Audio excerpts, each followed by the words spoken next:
Tunaishukuru sana kamati ya Bunge ya Kudumu, Utawala, Katiba na Sheria, ambapo leo wametutembelea wana Bagamoyo na kuja kuona mradi ambao unatekelezwa na TASAF katika kijiji chetu cha Mwavi. TASAF walituletea fedha ya kutekeleza ujenzi wa madarasa 6, ambapo ujenzi huu wa madarasa haya ilikuwa ni mradi ambao umeibuliwa na wananchi. Fedha na andiko la mradi liliandikwa kwa ajili ya ujenzi wa madarasa 6, matundu 6 ya vyoo pamoja na ofisi ya walimu.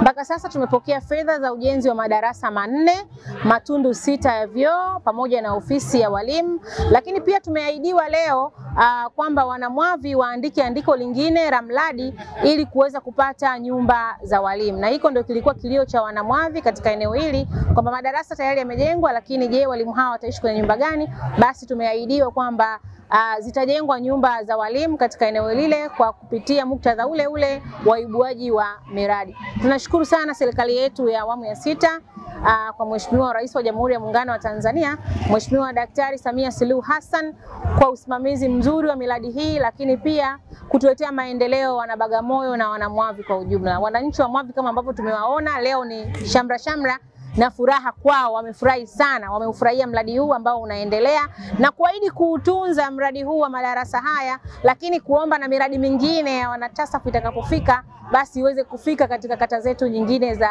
wilaya ya Bagamoyo na vijiji vyetu vingine vya kata yetu ya Fukayosi.